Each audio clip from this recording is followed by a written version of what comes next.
On today's show, how the Sacramento Kings got the big Game 1 win versus the Golden State Warriors. DeAaron Fox dropping 38 points in his first playoff game ever, including 15 in the final frame to put the Warriors away. Domantas Sabonis struggling in this game, how he can be more effective moving forward, what adjustments to expect from both teams, and more. Coming up right here at Locked On NBA.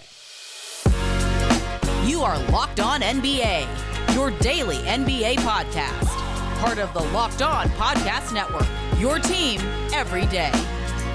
What's up and welcome to another edition of Locked On NBA, the biggest stories with the local experts. I'm your host, Jackson Gatlin, also host of Locked On Rockets right here on the Locked On Podcast Network. Today's episode is brought to you by Prize Picks. Next game, how about Joel Embiid to score more than 26.5 points? What about LeBron James to have more than 7.5 rebounds? How about Kevin Durant to have less than 6.5 assists? Or what about Steph Curry to have more than 3.5 three-pointers made? So what is Prize Picks? It's daily fantasy sports, but how does it work? Basically, you pick 2 to 6 players, and if they score more or less than their Prize Picks projection, you can win up to 25 times back on your money on any entry that you submit. There's no competing against other players. It's just you versus the projections available. PrizePicks offers projections on any sport that you can imagine. That's NBA, MLB, NHL, PGA, NFL. They've got you covered for all the action over at PrizePicks. Entries can be made in 60 seconds or less. It's that simple. They're safe. They offer incredibly fast withdrawals, currently operational in over 30 states and Canada. So download the PrizePicks app or head over to prizepicks.com to sign up and play daily fantasy sports. First-time users can receive a 100% instant deposit match up to $100 with promo code LOCKEDON. If you deposit $100, PrizePicks will give you $100. If you deposit $50, PrizePicks will give you $50. So don't forget to enter promo code LOCKEDON at sign up for an instant deposit match up to $100. Joining us now is the host of Locked On Kings, Matt George. You can follow wherever you listen to your podcasts and on YouTube. Just search Locked On Kings. Matt, the Kings coming away with a huge Game 1 win against the defending champion Golden State Warriors, 126-123, the final score. The first time back in the playoffs, and they came away from this first game with a dub, the first playoff win in almost 17 years for this Kings franchise. Just let's start with just what was that atmosphere like at Golden One Center throughout the game and, as the final buzzer hit? Well, I'm not going to lie to you. I am nursing a headache and have been nursing a headache since last night because of just the noise level in that arena. Like, we have a lot of people that wear smartwatches, and those smartwatches will tell you, hey, this is not a healthy environment for decibel levels. And those things were going off before the game even started. It was unbelievably loud. The cowbells were certainly back. Like, this is a Sacramento fan base that has always been known for the noise. The Arco Thunder. Sacramento is considered one of the most difficult, if not the most difficult place to play back in the late 90s and early 2000s. And that never went anywhere, even though the playoffs went bye-bye for a long time. Well, to have that come back, for the players to experience that again, from both a media standpoint and a fan standpoint, growing up with it as a kid, there was just absolutely nothing like it. And it felt long overdue. It felt like 17 years of frustration and impatience and passion were just finally being released. And that was just from the 18,000 people that were inside, not the thousands upon thousands who were outside watching the game, whether they were in Doco around the arena watching on the screens out there, or in one of numerous watch parties around downtown Sacramento. The entire city was absolutely crazy last night, and it's been so unbelievably overdue. I don't know of any other fan base that deserves this much. And look, the ride is not over, right? There is much more work to be done. But in this game, fourth quarter Fox, the most clutch player in the NBA, did what he does best, stepped up 15, of his 38 there in the fourth and final frame. How did DeAaron Fox kind of handle himself, right? In his first playoff appearance ever, start to finish, what was he like? Well, people are going to talk about the offense, and I've been consistent with this on Locked On Kings, but DeAaron has just lacked this stage to show everybody who he is. And it was kind of a joke, but it's also, I'm sure, true to some fan out there. There are people that haven't watched DeAaron Fox since he played in Kentucky, that watched him for the first time last night and probably went, oh my God, he can shoot? When did he start being able to shoot? Like, what was so exciting about the offense in that fourth quarter from DeAaron Fox is he went toe-to-toe with Steph Curry and was hitting big threes to answer the bombs that Curry and Klay Thompson were hitting in that quarter. He goes 4 of 8 from 3-point range, 50% from three from a point guard who was labeled one who cannot shoot coming into the NBA.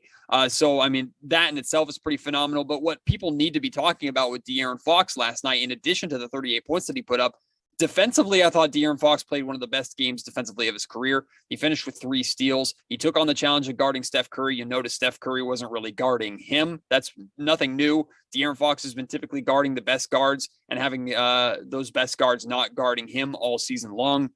DeAaron also spent some time guarding Andrew Wiggins, spent some time on Klay Thompson. Like, he really has taken ownership of his defensive ability on himself, and that's something he has challenged himself. And he said after the game, I don't have to prove that to anybody. I don't want to prove that to anybody, but I do want to prove that to myself, that I can shut down and lock down the best guards in the NBA. So what DeAaron did offensively is great. What he did defensively was excellent, and he showed that this stage that he has lacked. And I told people, as soon as he got that moment, as soon as he got that platform, he was going to become a household name and show everybody what they've been missing here just because he's been wearing a Kings jersey. Well, he proved me right, and it was the easiest bet I could have made. Houston product, DeAaron Fox. So I'm, a little tinge of proudness coming from this side of the camera as well. Domantas Sabonis in this game was just 5 of 17 from the floor. How did you feel about how he kind of responded to the Warriors' defensive scheme, and what does he need to do, or what does the team at large need to do for him to be more effective going forward in this series?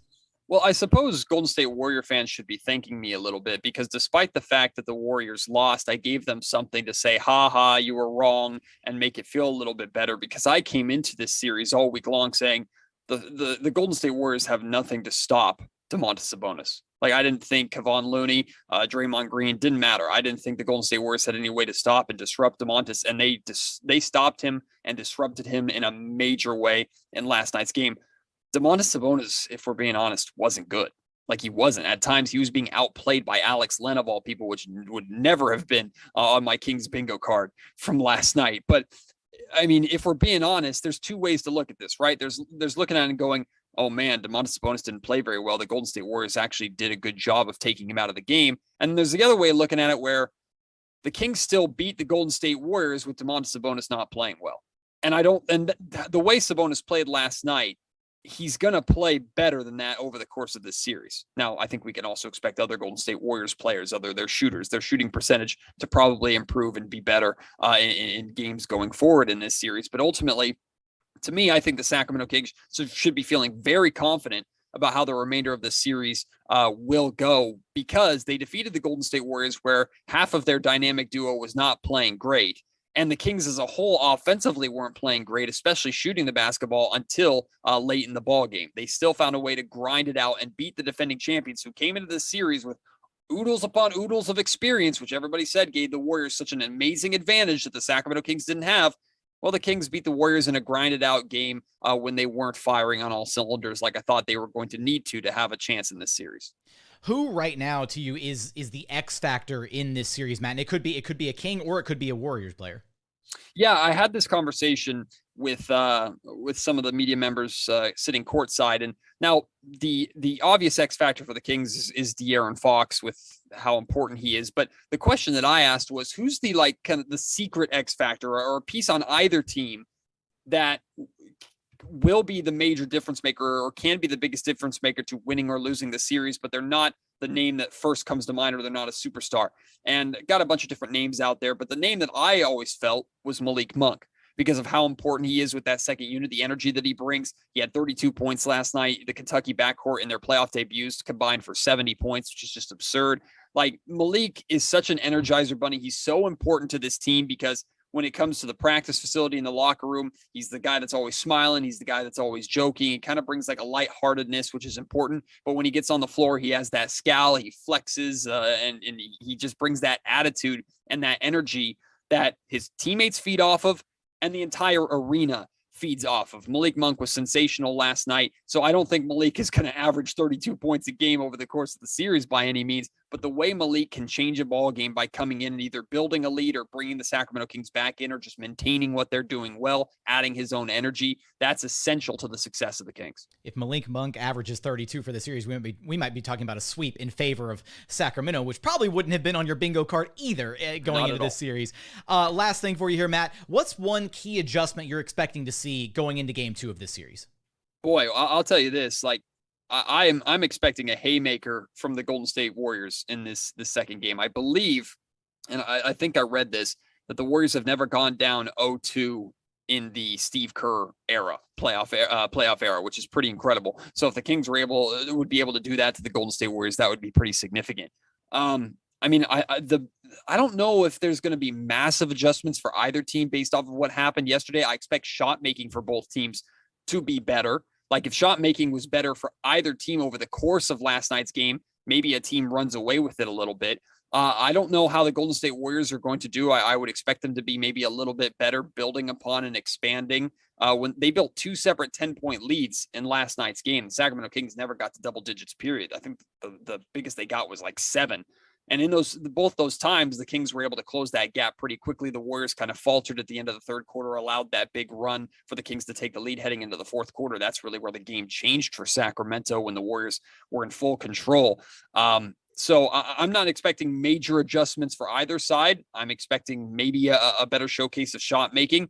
And I expect both teams to continue to be just as aggressive attacking the basket as they were. The Sacramento Kings pretty much dominated in the paint. I think it was like 60 to 44, but both teams relatively even. The Kings got a slight advantage with the referee whistle as well, with foul calls too. So, I mean, I thought it was a pretty straightforward, even game that, even though it was 126 to 123, should have been even higher with the amount of missed shots, missed good looks, and the sheer pace of that game. I mean, both teams play so fast. It wouldn't surprise me at all if we get a 140 to 138 regulation time game at some point in this series.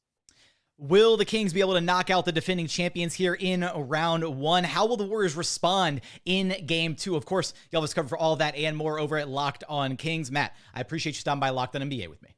Always a pleasure.